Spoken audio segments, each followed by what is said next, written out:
안녕하십니까. 군썰 이주석입니다. 오늘은 해병대 군악대에 대해서 얘기해 보겠습니다. 먼저 해병대스러운 뭔가 강력한 걸 기대한 분들께서는 제목만 보고서 실망하실 수도 있을 것 같습니다만은 결코 그렇지 않습니다.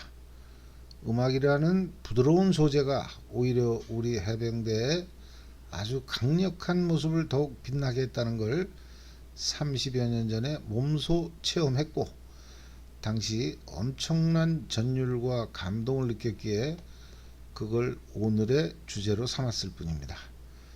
그냥 제가 받았던 감동을 여러분께 그대로 전해드리고 싶습니다마는 이미 30여 년이 지났기 때문에 과연 제가 얼마만큼이나 제대로 전달할 수 있을지 사실 저도 조금은 걱정이 됩니다.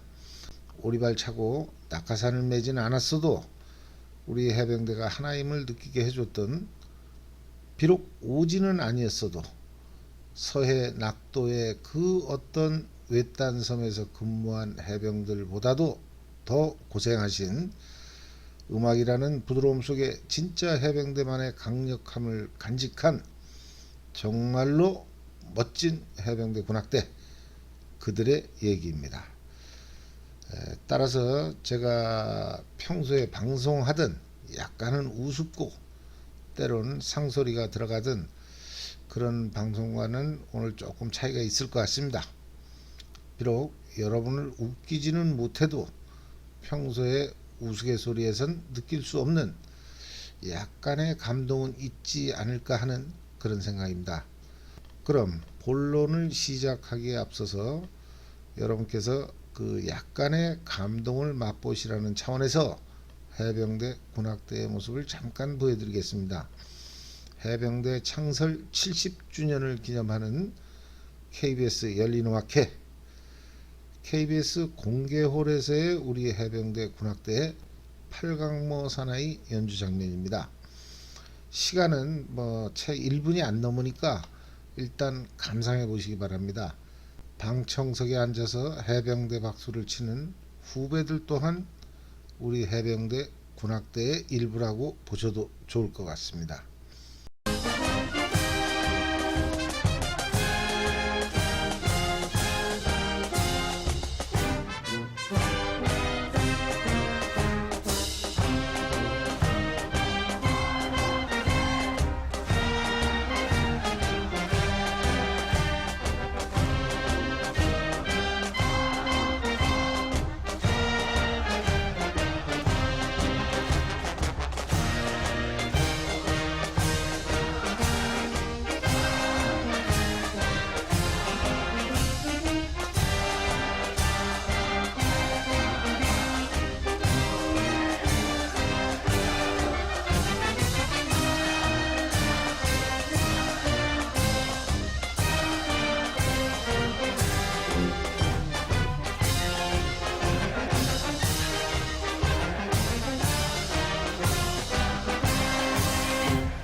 어떠셨습니까?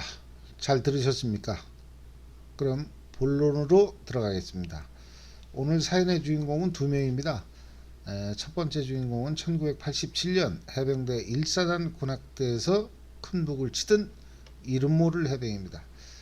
제가 예전에 올린 영상 중에 1987년 건군 39주년 국군의 날 행사를 연습하던 행사 참가 부대 중에서 해병대 400명과 공수부대 400명이 경기도 양주의 육군 26사단 비행장에서 충돌한 사건을 올린 적이 있습니다.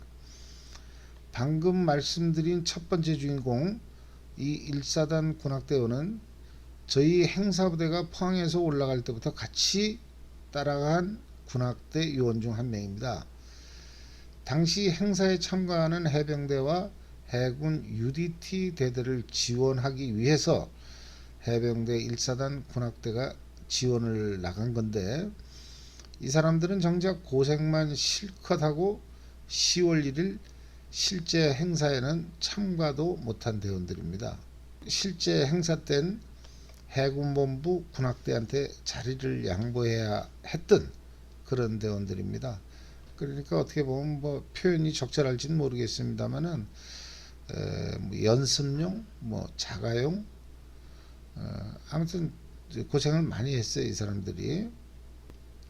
병력은 총 30명 정도 최소한의 요원으로 편성을 했던 것 같습니다. 그 전에 이 군악대와 의장대는 반을 가는데 실 가는 것처럼 항시 같이 움직이는데 사실 소속도 1사단 경비중대 같은 소속이에요. 내무실도 같은 지붕을 쓰는 그런 사촌들입니다. 지금은 사단급 이하 부대에는 의장대를 금지하는 국방부 지침 때문에 해병대 1사단의 의장대는 없어졌지만 군악대만큼은 원스타 이상의 장군이 지휘하는 부대에는 그대로 유지되고 있기 때문에 해병대 유교단에도 군악대는 있는 겁니다. 아무튼 이 군악대는 연주하는 수자폰, 아주 큰 나팔 있지 않습니까? 높은 거. 그것만 봐도 이 군악대가 여단급인지 아니면 사단급인지 뭐 군단급인지 이런 걸 알 수가 있는데, 만약 이 수자폰이 한 개면 원스타가 지휘하는 여단, 사단에는 두 개가 있죠. 아무튼 포항에서 같이 올라간 1사단 군악대, 우리 해병대와 해군 UDT만 전담해서 지원을 했는데, 우린 녹음 테이프를 마이크로 틀어놓는 게 아니라 처음부터 군악대 이 생망으로 연습을 했기 때문에 육군은 결코 따라올 수 없는 오하열을 유지할 수 있었습니다. 이게 무슨 관련이 있냐고요? 생음악하고 테이프 틀어놓은 거하고 완전히 다릅니다. 해병대 자부심, 요즘 젊은이들이 특히 육군 쪽에서 이런 해병대의 자부심을 비아냥거리는 말로 해부심이라는 말을 쓴답니다. 제가 결코 해병대 자부심에서 우러나오는 그런 뽕이 절대 아니란 걸 말씀드릴 수 있습니다. 이 군악대를 우리 해병대 보병대대 앞에 세우고요, 그 행진을 하다 보면 소리가 앞으로 나가니까 뒤쪽에서는 잘 안 들려요. 그리고 그거 이제 큰 북 소리에 맞춰서 발을 맞추는 거지 않습니까? 그러면 20 곱하기 20명, 즉 400명이에요. 그러면 대열 앞쪽에서는 대열 맨 뒤쪽보다는 당연히 큰 북 소리가 먼저 들립니다. 대열 뒤에서는 0.1초라도 늦게 들리는 게 당연하지 않습니까? 그럼 팔이 올라가는 게 대열 앞쪽이 먼저 올라가죠. 뒤쪽은 약간의 시차를 두고 늦게 올라갑니다. 그러니까 같은 해병대대인데 이 팔이 올라가는 게 도미노 아니면 무슨 뭐 마스게임 하듯 그 동시에 올라가지 않고 물결 치듯이 올라간다는 겁니다. 근데 실제 군악대의 음악에 맞춰서 연습을 하면 이게 안 맞으니까 몇 달 동안 깨졌던 거죠. 그러다 보니까 대열 앞쪽은 실제 소리보다 약간 늦게 올리게 되는 거죠. 큰 북소리보다. 그럼 점점 뒤로 갈수록 0. 몇 초씩 이제 자기가 듣는 소리보다 조금 먼저 올리게 되는 거고요. 아무튼 이게 이제 행사가 임박할수록 육군이나 공군 모든 부대들이 이제 수자폰 4개짜리 대규모 군악대를 동원해서 연습을 하는데, 그러면 그 비행장이 아주 시끄러워 가지고 막 군악대가 그냥 몇 개 부대가 하다 보면 어느 게 우리 해병대 큰 목소리인지 알 수가 없어요. 근데 우리는 군악대가 30명밖에 안 된다고 그랬지 않습니까? 다른 데는 뭐 60명, 100명 막 이런 규모예요. 그 수자폰이 그냥 제 기억에 뭐 8개인가 10개 이렇게도 그 실제 행사 때는 그렇게 해요. 근데 제가 아까 얘기한 그 대원은 큰 북을 치는 군악병이었습니다. 이게 처음에는 당연히 이제 맨손으로 다 이제 북채를 잡고 쳐도 우리한테 잘 들렸어요. 왜냐하면 육군들은 그 당시에는 그렇게 대규모 군악대가 동원되질 않았으니까. 근데 점점 세게 치다 보니까 손바닥이 이제 물집이 잡혔을 거 아니에요. 얘는 이제 아침서부터 저녁 때까지 그것만 북만 치니까. 그러니까 어느 날부터는 이제 흰 장갑을 끼고 북을 치더라고요. 그러니까 이제 물집 같은 게 잡히고 하니까 그랬다고 그래요. 근데 그래도 이제 손바닥이 다 벗겨지니까 나중에는 그 공병들이 그 철조망 작업할 때 쓰는 가죽 장갑 있지 않습니까? 공병 장갑. 그걸 끼고 북을 치는 거예요. 제가 그 대원 손바닥을 실제로 본 적이 있습니다. 진짜로 물집 정도가 아니라요. 완전히 다 벗겨졌어요. 완전히 다. 결국 나중에는 이게 북채를 쥘 수도 없지 않습니까? 그러니까 이 북채 끝에다 이제 줄을 달고 손목에 걸어 가지고 이렇게 스냅을 손목으로다 이렇게 치는 겁니다. 이제 결국 이제 이 팔뚝도 다 이제 손목도 아작이 난 거 아니겠습니까? 이게 손을 볼 수가 없어요. 그 전부가 피투성이가 돼가지고. 그래도 이제 소리가 작으면 밤마다 선임들한테 뭐 교육을 받았을 거 아니겠습니까? 당시 해군 부대는 해병대 앞에 해병 1사단 군악대가 있었고요. 우리 뒤에 UDT가 있습니다. 그 다음에 UDT 뒤에 수자폰 4개짜리 공군 군악대가 있었어요. 그럼 우리는 해병대 군악대 소리보다는 공군 군악대 소리가 더 크게 들리지 않습니까? 그런데도 진짜 농담 아니고요. 우리 앞에서 30명이 연주하는 해병대 군악대 소리가 더 크게 들린다는 겁니다. 이건 육군 쪽에서도 인정한 사실입니다. 어떻게 30명이 연주하는 소리가 60명, 100명이 연주하는 소리보다 더 크냐고. 그래서 90년대에 실제 1사단 군악대에서 군악병으로 근무하신 700자 해병한테 제가 물어봤습니다. 80년대 내가 들었던 게 해부심에서 나오는 소리냐 진짜 그럴 수 있는 거냐고. 이분 대답이 단번에 당연히 그렇다는 겁니다. 저는 솔직히 제가 직접 경험하고 느꼈음에도 믿을 수가 없다. 그렇게 얘기하니까 그분이 그럴 수밖에 없는 이유를 설명해 주더라고요. 그분이 제게 물어본 첫 마디가 만약 우리 해병대 보병하고 타군이 경쟁을 하게 되면 우리 보병들은 어떻게 할 거냐고 저한테 묻더라고요. 그러면서 우리 해병대는 육군 공군 군악대랑 경쟁을 한다는 거예요. 소리가 작으면 그날 밤 총은 곡소리 나는 거죠. 90년대 해병인 자기가 이런 생각인데 80년대에 큰 북을 때리던 그 선배는 더하면 더했지 결코 자기들보다 못하지 않았을 거라는 겁니다. 해병의 긍지와 자부심만큼은 절대 일반적인 해병 대원들한테 꿀리지 않는다고 열변을 토하더라고요. 감동받았습니다. 당시 해병대 1사단 군악대는 해군본부 군악대가 사용하다가 업그레이드 하면서 남은 그 중고 그런 악기를 내려보내면 감지덕지 받아 쓰는 그런 가난한 군대였다고 합니다. 다행히 전도봉 장군이 1사단장을 하실 때 엄청 신경을 써주셔서 색스폰도 1000만원이 넘는 명품 셀마를 쓰게 됐다고 합니다. 50kg가 넘는 수자폰을 메고서 버티는 것도 힘이 든데 바람이라도 세게 불면 서 있는 것 자체가 힘이 들고 또 이등병 때 처음 큰 북을 맡으면 그게 전역할 때까지 오직 큰 북만 치는 구조랍니다.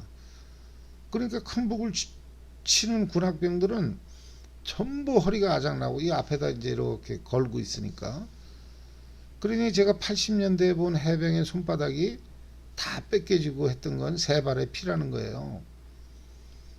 그거에 가죽 뺏겨진 거야 다시 이제 살이 이제 남은 것만인데 허리는 어떡하냐는 거예요. 일반적인 해병들이 얼마나 맞고 힘들게 생활했다는 거 잘 알지만 자기들은 조그만 실수가 그 큰 행사를 망칠 수 있기 때문에 의장대와 마찬가지로 군기가 엄청 세고 많이 맞았다는 얘기예요. 만약에 고등학교 밴드부 시절에 구타에 단련된 몸이 아니었다면 뭐 전부가 탈령했을 거라는 그런 얘기도 하더라고요. 뭐 고등학교 시절에 밴드부 그 군기가 세다는 거 뭐 그건 다 우리가 알고 있는 사실 아니겠습니까? 그리고 이놈의 행사가 얼마나 많은지 매주 주말마다 나갔다 그래요. 거의 하루도 쉬지 않고. 그 행사는 이제 부대 내, 부대 외 이렇게 두 군 나누는데 부대 내 행사가 우리가 아는 것만 해도 뭐 이훈단에서 이제 병, 하사관, 장교, DI 입소식, 퇴소식, 대대장, 연대장, 사단장, 뭐 각급 부대 주임원사 이취임식 그리고 포항 지역 그 행사는 하루에 3번이 기본이랍니다. 제일 작은 유치원 행사부터 시작해서 또 원거리에 나가는 그 외부 행사, 저 강원도 춘천부터 뭐 청도 소싸움, 인천 상륙작전, 뭐 경상도 통영, 안 가는 데가 없다 그래요. 그나마 밖에 나가면 싸제 식사 먹고 그 지역 해병 전후에서 엄청나게 잘해줬다 그래요. 그래서 그걸 위안을 삼고 오고 가는 동안에 버스 안에서 좀 잠을 잘 수 있는 그런 걸 행복으로 다 느끼고 살았다고 합니다. 정말로 해병대 그 어느 부대보다도 더 고생을 많이 한 대원들이라는 걸 알 수 있습니다. 아까 그 해병대 군악대의 연주 모습을 보여드렸는데 그건 KBS 공개홀에서 한 거니까 느낌이 좀 다를 겁니다. 어쩌면 지금 들려드리는 이게 우리가 평소에 듣던 야외에서의 그 소리에 더 가까울 것 같습니다. 한번 들어보시죠. 인터넷을 아무리 뒤져도 35년 전 그 소리에 가장 가까운 그런 연주는 딱 이거라는 판단이 있어서 뭐 이게 저작권하고 어떻게 되는지 모르겠는데 한번 이 영상을 올려보겠습니다.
어떠십니까?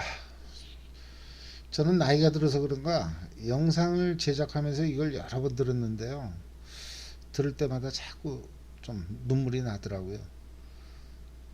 총 쏘고 뛰는 것만이 전투는 아닙니다. 해병대 군악대는 진짜로 손바닥이 전부 벗겨지고 평생 허리 통증에 시달리는 병을 얻었음에도 내 몸뚱이 대신 지치고 힘든 해병대원들을 음악으로써 위로해 줬노라. 하면서 자신을 위로한다고 합니다. 해병대 군악대 진짜로 고생 많이 하셨습니다. 시청자 여러분께 감사드리는 게 아니라 먼저 해병대 군악대 예비역 해병들한테 감사드리겠습니다. 이상으로 방송을 마치겠습니다. 감사합니다.